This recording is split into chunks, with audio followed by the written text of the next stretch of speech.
Hey everybody, this is Dr. Miller. I hope you're all doing all right. Right now, I want to do a set of two videos for you.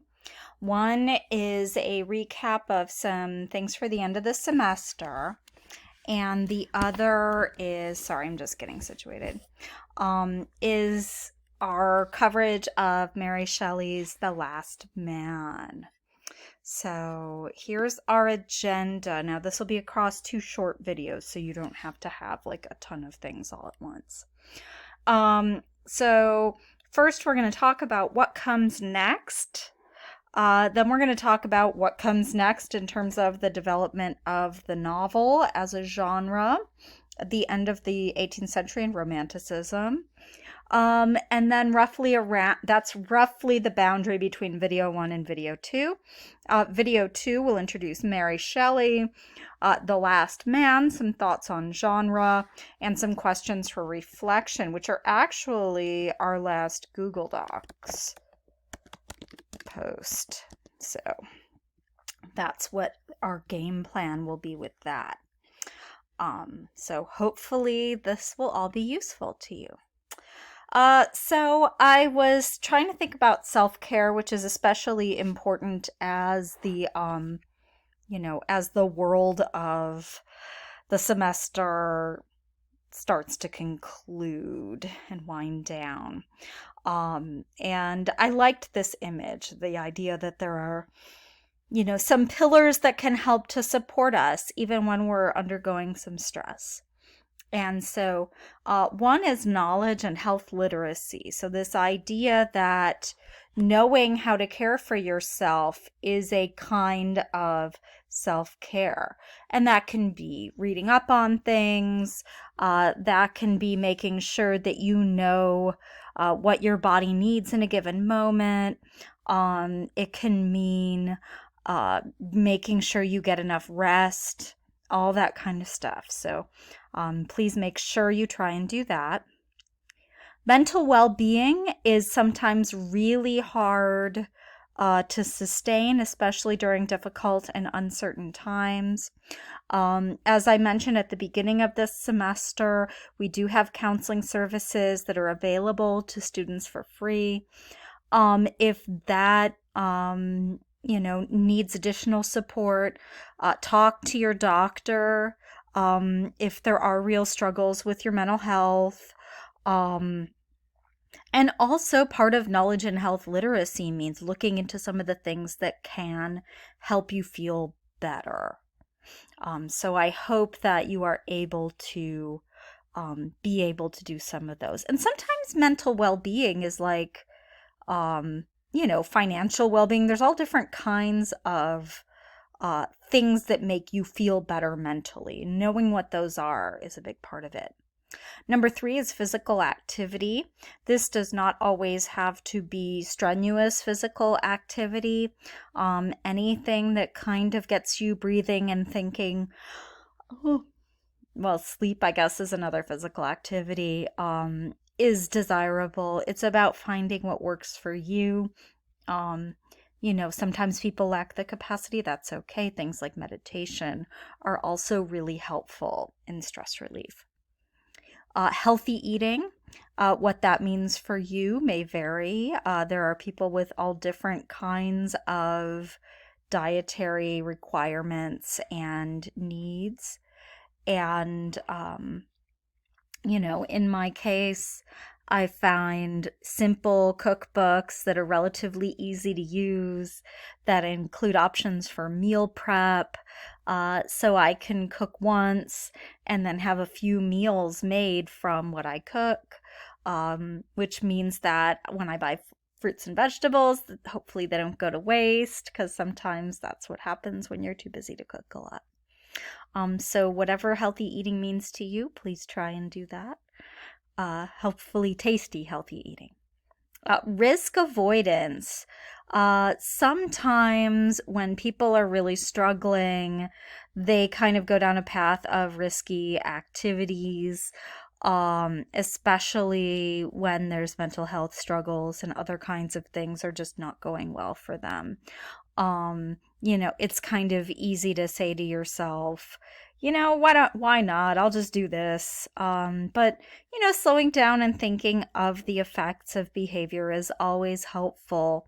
And knowing that you're in a vulnerable state will help you with that too. And that's a good life lesson as well. Good hygiene, always good. I am a very big advocate of fast showers. It might seem like, oh, I go in, I get wet, it's gonna be like an hour. You know what? Just rinse off, just take a really fast shower. Something is better than nothing. You're gonna be okay. The weather's getting hot, so hopefully everybody wants to shower all the time. I know I do when I go outside. And then rational use of products and services. That means maybe not overspending. That means maybe not underspending. If you get too scared to like buy yourself a new book to read, even though the money's in the account, maybe doing something kind like that for yourself is good. Um, you know, Paying attention to the kind of drug and alcohol use around you, making sure that you are behaving responsibly. All these things are part of self-care, and they all work together. And you don't have to do all of them all at the same time. But even just trying a few here and there can help you feel stable in an unstable time. Maybe one of these is just off the table for you. Well, guess what? That's the thing with pillars. Stack enough of them up and they support you. And I put down there that the eighth is cute animal photos, which are always, always useful. Oh, I have a kitty cat right here who's very, very sweet. Good girl. So real cat or photo. So I selected Mary Shelley's novel, The Last Man, to conclude our class. It's an engrossing novel. It's apocalyptic, which I thought, oh, well, this is the time, right? Because it's felt like the world is crumbling for the last year. And it's really engrossing. There are interesting characters. The conflicts are really high stakes. And the writing is really innovative and I think brilliant. I thought that, we've been through so much in the last 12 months. So we have a sci-fi or dystopic story about an imaginary pandemic from 200 years ago. I thought, well, let's end our class with that. It's both late chronologically and super relevant. I was worried when I first assigned it about what the world was going to look like. I didn't know when we were going to have vaccines. It does feel a lot better to be reading it during a time where we feel, as a society, a little bit more hope. And I hope that we are a little bit closer to the time when we can read for pleasure again. And so maybe this will be a transitional book that will lead to that. I'm not assigning the entire thing. We'll get to that in a minute. But you may want to read the entire thing. I like the whole thing. It's a good book. It's just long and it's the end of the semester, so I did a little cut. So what happens to the novel? And by this I mean as a genre. Not like where did the book go? And so we talked about Clarissa as an example of an early novel.